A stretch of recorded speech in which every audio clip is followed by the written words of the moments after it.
Três Graças é a próxima novela das 9 da TV Globo que estreia no dia 20 de outubro.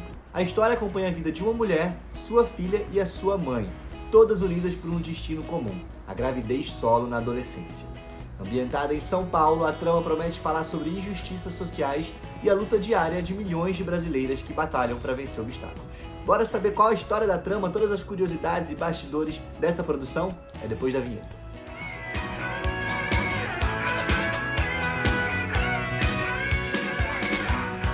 E aí galera, Matheus Gelsi aqui. Bom, Três Graças marca o retorno de Agnaldo Silva ao horário nobre da Globo, após 6 anos longe da emissora, e promete grandes emoções, né? O autor, que já venceu 2 prêmios Emmy, assina a novela ao lado do Virgílio Silva e do Zé da Silva, uma trilogia de Silvas aí, com a direção artística de Luiz Henrique Rios, que dirigiu recentemente Terra e Paixão. A grande intenção da novela, segundo o autor, é mostrar um Brasil real, um Brasil do dia a dia, de quem sai às 5 da manhã para trabalhar, de quem enfrenta o transporte público lotado, né?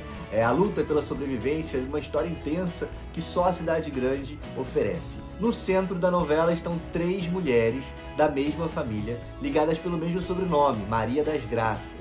A gente tem Gerluce Maria das Graças, vivida pela Sophie Charlotte, que é uma mãe forte, batalhadora, grande protagonista, né? Cresceu sob o exemplo forte da mãe e enfrenta a dura realidade da comunidade da Chacrinha, onde elas vivem, né? A gente tem a mãe dela, Lígia Maria das Graças, vivida pela Dira Paz, que é uma mulher mais doce, resiliente, que enfrenta grandes desafios, especialmente uma doença pulmonar grave.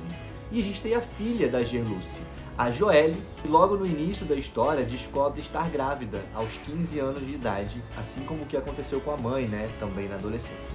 A Gerluce foi criada sozinha pela mãe, após o pai dela, o Joaquim, vivido pelo Marcos Palmeira, ter abandonado as duas e nunca ter assumido a responsabilidade da criação da filha, né? Quando a Gerluce tinha 15 anos, ela se deixou levar pelo charme do Jorginho Ninja, vivido pelo Juliano Casarré, que é um ex-chefe do tráfico hoje em dia, né? Hoje está preso, e da relação deles dois nasceu a Joelle. E agora o que a Gerluce quer é impedir de toda maneira que a filha repita o mesmo ciclo de gravidez precoce e possível abandono, né? A sua maior luta é garantir que a Joelle consiga cursar medicina e que tenha um futuro diferente do dela e da mãe.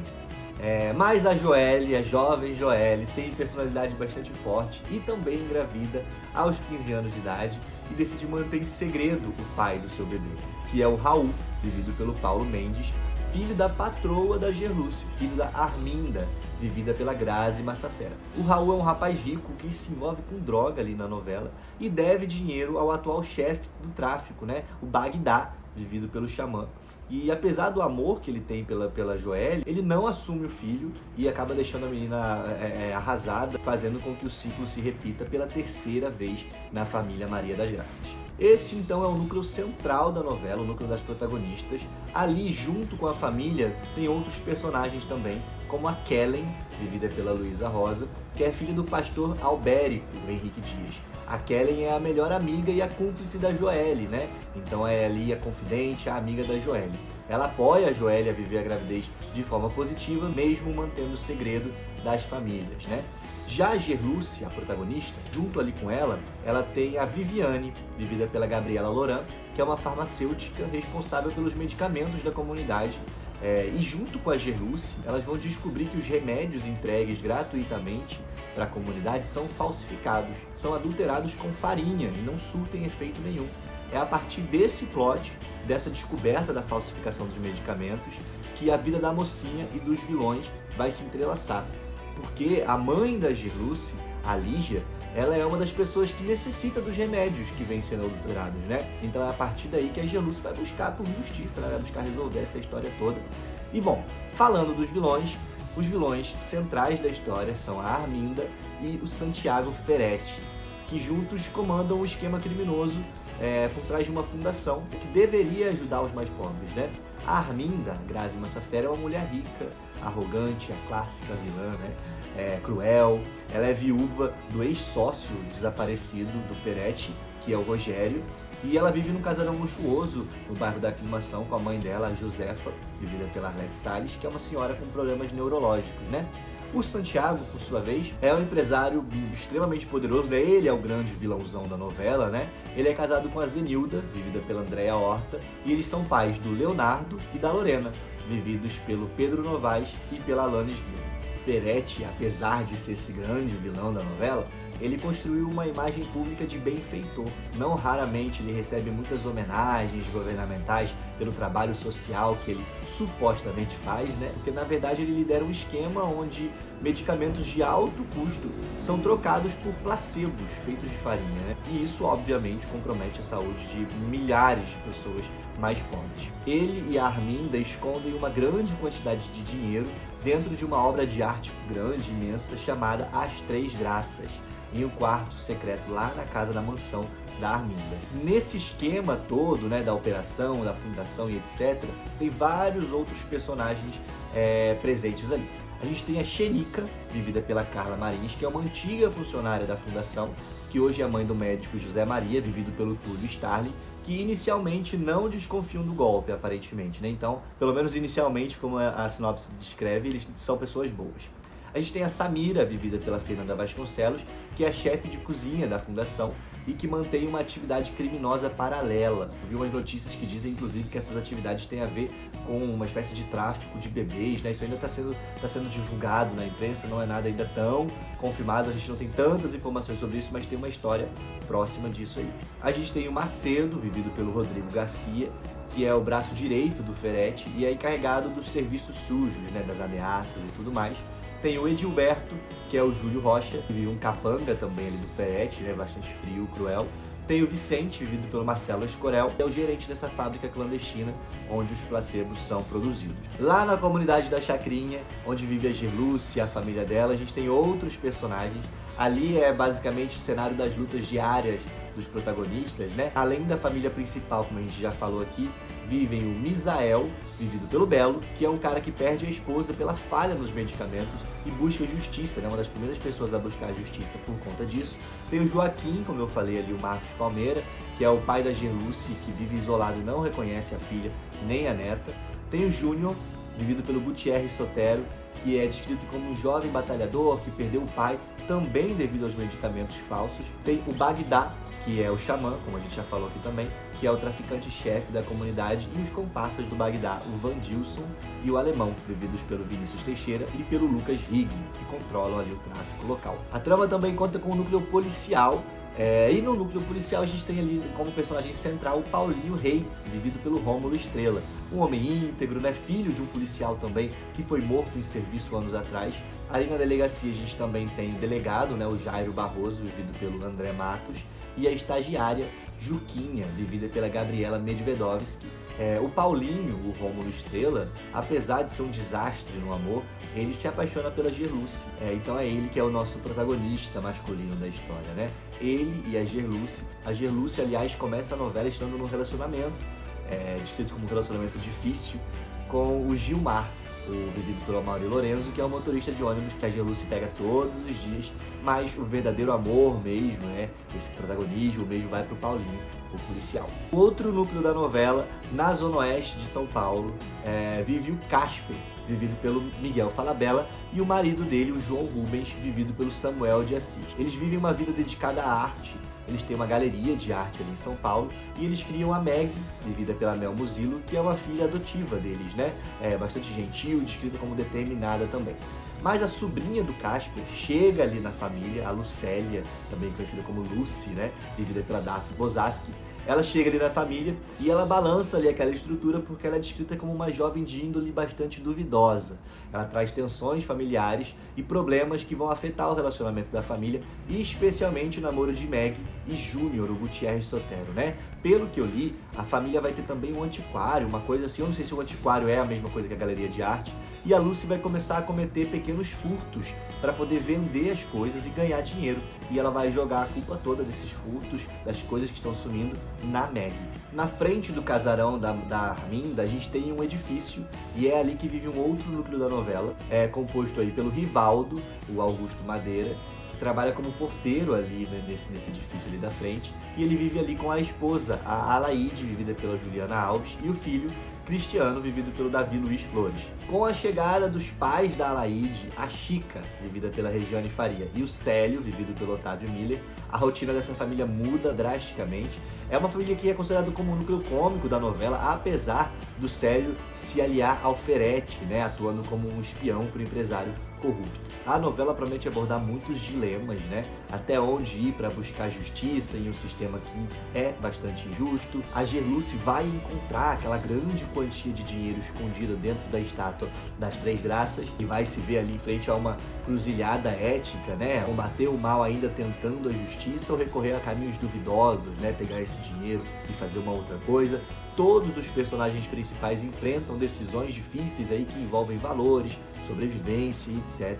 É um fato curioso, né? Agnaldo Silva falando sobre ética, sobre moral, né? Tudo aquilo que vale tudo deveria estar falando, mas aparentemente abandonou no meio do caminho. O título da novela, As Três Graças, ele não se refere só à linhagem das três mulheres, né? As Três Marias das Graças. Na verdade, como a gente falou aqui, o título de uma obra de arte de mármore chamada As Três Graças, que está guardada lá na casa da Gerluce. E dentro dessa estátua tem muito dinheiro, né? É também o nome dessa obra de arte gigantesca, guardada lá dentro da grande mansão da Arminda, e que dentro da estátua está guardado todo o dinheiro, né? Lá na mansão da Arminda, como a gente falou aqui, é onde trabalha a Gerluce. A Gerluce é cuidadora da mãe da Arminda, então é por isso que ela frequenta a casa da Arminda. A Gerluce, quando descobre toda essa fraude envolvendo a falsificação dos medicamentos que prejudicam a saúde da sua mãe e de toda a comunidade ali também, decide roubar essa estátua. E o motivo não é descrito só como ganância, não. É uma ação motivada pela busca pela vingança, né? Uma busca pela justiça, pela reparação de alguma maneira. Algumas fontes afirmam, inclusive, que esse roubo será feito em conjunto pela Gerluce e outros moradores da comunidade. Meio que uma operação coletiva ali, invadindo a luxuosa mansão da Arminda para poder roubar a estátua. Assim, essa estátua, né, que simboliza as virtudes clássicas, ganha na novela um novo significado, o de resistência e de subversão. Imagina só a grande cena, a grande virada na trama quando isso acontecer, né? Toda a comunidade invadindo ali a casa para poder roubar a estátua. Três Graças também traz uma abordagem do universo LGBT+. Entre as histórias de amor tá ali o romance entre a Lorena, a Alanis Guilhem, filha do Santiago, e a Juquinha, né, a Eduarda, a policial ali, Gabriela Medvedovsky. E esse relacionamento vai enfrentar bastante barreiras, principalmente por conta da oposição do pai da Lorena, né, que não aceita a união. A gente não sabe se ele não aceita por ser um romance LGBT, né, ou se é porque a garota por quem a filha tá apaixonada é uma policial, né, investigando ali as causas que ele tá envolvido. Além delas duas, existe também outro núcleo importante, que é o da Viviane, a Gabriela Loran, que é uma mulher trans e que vai viver um relacionamento com o Leonardo, o Pedro Novaes, também o filho do Santiago Ferretti. A novela Três Graças tem uma história bastante complexa por trás da produção, envolvendo mudanças significativas no time de autores da Globo, né? Três Graças nasceu de uma sinopse concebida anos atrás pelas mãos de Agnaldo Silva, em seus tempos de pesquisa de campo na maternidade Leila Diniz, no Rio de Janeiro. Lá ele se deparou com dezenas de adolescentes grávidas e vislumbrou um enredo unindo 3 gerações de mulheres diante da maternidade precoce. Inicialmente pensada como uma minissérie que contava também a história do roubo de um cofre, a narrativa foi arquivada quando, dia 1º de janeiro de 2020, o Agnaldo recebeu uma ligação 8 horas da manhã. Era a Globo simplesmente demitindo ele após 41 anos de trabalhos na casa. Quem lembra disso aí, né? O Agnaldo define essa história como descortês, né? Obviamente pela forma como ela foi feita, né? Pra quem não sabe, o Agnaldo Silva é autor das novelas que bateram recordes imensos de audiência durante muitos anos, na emissora anos 80, 90, 2000, 2010, né? Isso pegou todo mundo de surpresa e ele ficou fora da emissora por 4 anos.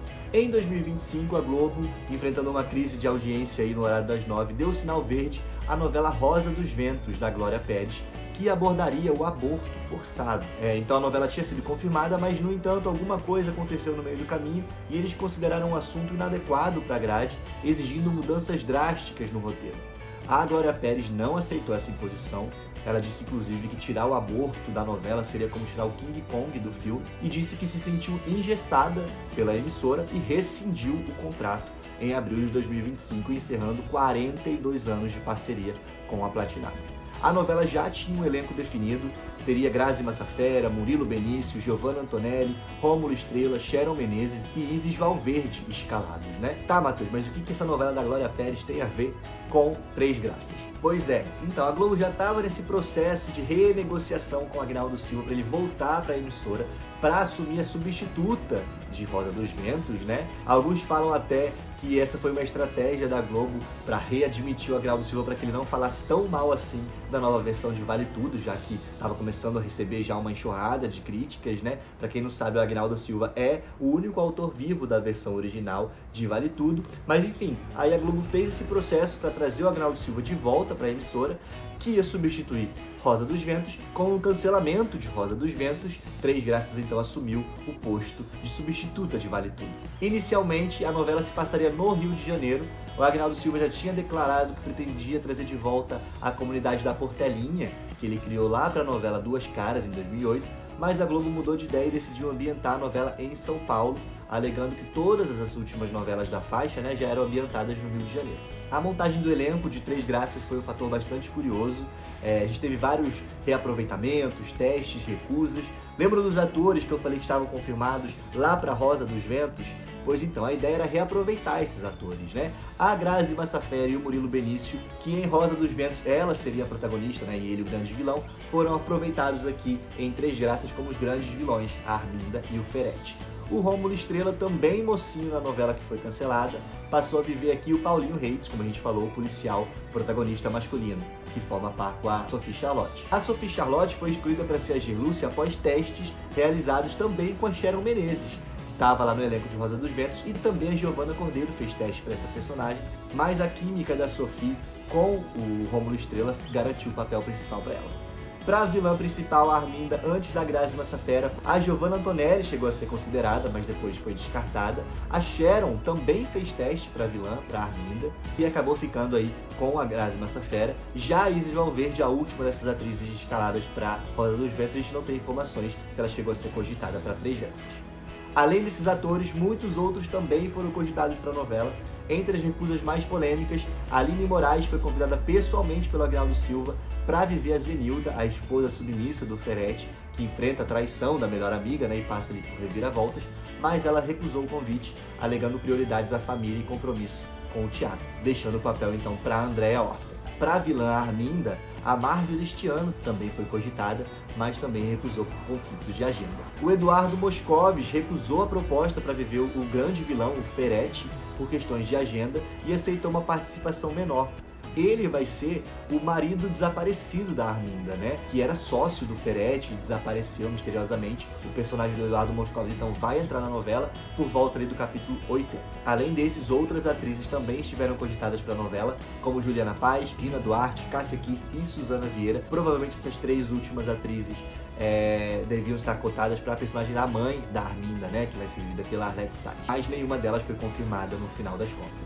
Bom, esse foi o vídeo de hoje. Quais as suas expectativas para Três Graças? Comenta aqui embaixo. Eu adianto para vocês que eu tô curioso. Eu gosto das novelas do Agnaldo Silva. Eu acho ele um ótimo autor, que tem uma noção ali melodramática muito interessante, né? De ganchos, enfim, reviravoltas e etc. Ele faz uma novela como a gente gosta mesmo de assistir. Tô curioso para ver Três Graças. Comenta aqui embaixo o que você tá achando, quais as suas expectativas para essa novela. Se inscreve no canal para não perder nenhuma das nossas notificações. Um beijo e até o próximo vídeo.